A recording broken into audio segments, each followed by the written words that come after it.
Good evening, everyone. My name is Yudong. I'm from Eat at Home. So, have you ever thought of eating out in a restaurant? But to be honest, the food is really expensive and unhealthy. And also, the menu is really similar. And also, the experience is really boring. So, you don't bother to eat in the restaurant anymore. So, you might think, how about cooking at home? But unfortunately, not many one can cook. And also, you're not living with your mom anymore. So, she can't cook for you either. So even though you know how to cook, but after a long day of work and study, you don't bother to cook, you're too lazy, and so does your partner. Or you don't have a partner, you're single like me. Anyone single here? Yeah, I see some hands. So we have the best solution for you. That is Eat at Home. Eat at Home is a marketplace that people can sell and buy homemade food through our platform. We have two kinds of customers. One is foodies, very simple, that people want to buy homemade food. One is cooks, people want to sell homemade food. And for foodies, offer three kinds of services. The first one is pickup and delivery. Very simple. You just open the app and all the available homemade food around you just pop out in the app, just like when you're ordering an Uber, and you can choose from them.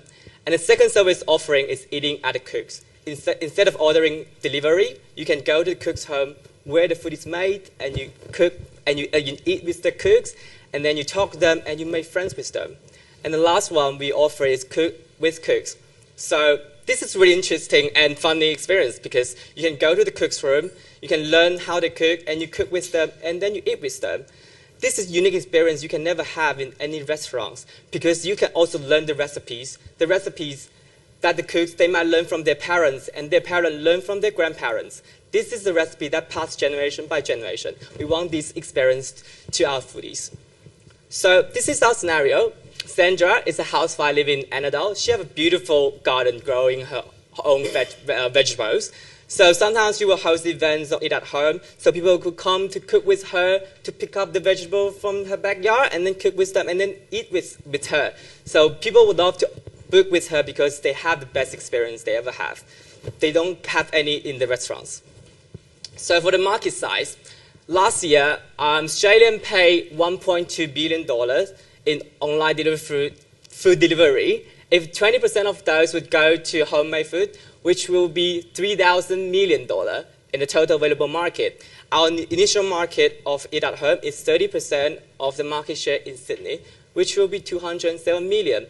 And also these like 53 surveys and interviews. So there will be 32 of them are really interested in ordering from Eat at Home. And I also went to weekend markets where the people sell their homemade food. There are 9 of them that are really interested to sell their products in Eat at Home. And also our really prototype had like 51 web views, which is very exciting for me. Yeah. And like other online service platform, our revenue stream will come from the service fee. We will charge 15% of the bills of customers. And I also draw a 3-year financial snapshot. So in January 2020, we will have our estimate break-even points. And in order to make that happen, we will need $900,000 in funding.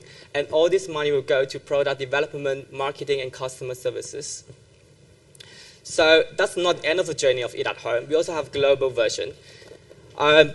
We see huge opportunities in Europe and Asia because these countries, they have like thousands of years history. So that's their food cultures. I remember when I went to high school in China, so I always got invited from my friends to eat at a place. So their mom always made the best food, and they're so different from what my mom made, even though it's so really good. Yeah, that's why we see these opportunities. We not just want to be in Australia, we want to be in the global, because we want people in our community share their homemade food, share their home recipes, not let just home treasures, not just like in the family, but share in the community that created by Eat at Home, that connected by homemade food. Thank you.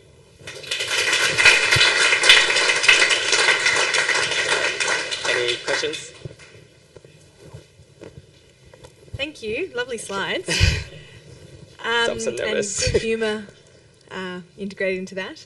I just wanted to know, is there any regulation around food and safety in terms of even the food going out, people coming to your home? I know Australia's got some heavy regulation. Yeah. So yeah, what is that, and how do you plan to sort of get around that? Or? So, so actually, every users will use this service, they have to sign the agreement of terms and use, so that will be one of it. And also we want our cooks to inform the local council that we're making food from home. That's actually a company is doing that, and their cooks also doing that as well. And that's basically the regulations. But also, like, for example, 10 years ago, you never go into a stranger's car to let them give you a ride. That's the regulation there is not happening. But now Uber is so successful. So I think that's not a big issue for us right now. That's really great to hear. I've heard there are some other issues with the regulations, so it may be something you want to look into. I was really interested in the other part of the model, which is saying that you're taking a 15% cut between the cook and the person that's eating. Yeah. What I'm really interested in, I understand that. So the first connection, that's great, but what's then to stop those two people working together and not paying you any money again? So you're spending a lot of money getting people into the system, but you're not getting continuous orders out of them at a later stage. So how are you going to manage that process? I think people will still go to our website because it's really convenient. So it's really difficult for you just go to a cook and say, let's just cook together, because you don't have the connection with the cook. You don't know who are cooking around, even though you went there once. But we want to build a community that people like not just go there for food, but they share the food and share like these experiences. So I think that people would trust this platform. And yeah, and also it's not like a big commission, because like I would know Menulog, they charge around 30 to 40% to restaurants, and also we have competitors, they charge like 20%, and like even for Airbnb they charge a really high service fee. So I think 15% is really good start that like our customers would accept. Yeah. Okay, thanks Yudong, and yes, you've made me hungry. Yeah. Look, different startups have some different issues, and which is interesting enough. Your financials were very well presented, and you know it gets your eyes really, it keeps your eyes open about the great immense possibilities. You know, it is that sort of Uber sort of concept, vast markets and all that. But I think you also need to bring the startup back to the fundamentals, and also just your basis of your mission and your values, and don't take this the wrong way, because I'm going to give you an opportunity to actually help me out here, right? But aren't restaurants set up actually to feed us safely and not kill us? Yeah. And people actually put their hard effort to do that. And I'd just like to hear you to sort of bring out a bit more. Why should people go elsewhere? What are they getting more out of this than when you go to a restaurant and you come out alive? Well, you've got a greater certainty of coming out alive. Yeah. And cost is maybe one, but I'm looking for more than just cost, right? Yeah. Because I think people want more than just cost saving.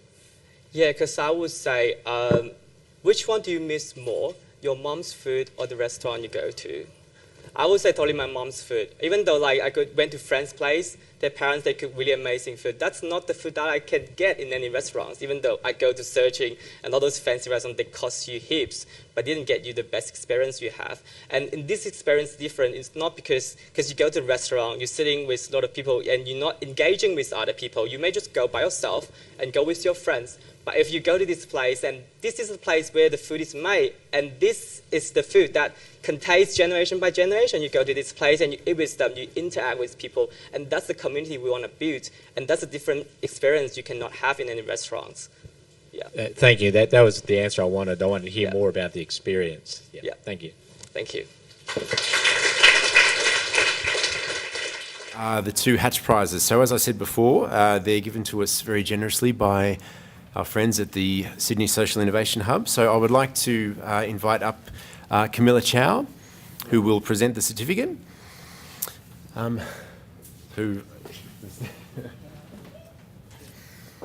So the first winner of the Hatch Prize is Eat at Home.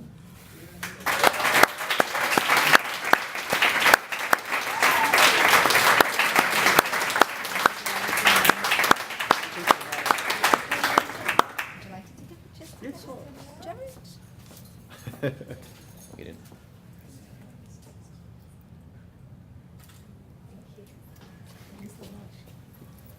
Congratulations, Yudong. Well done.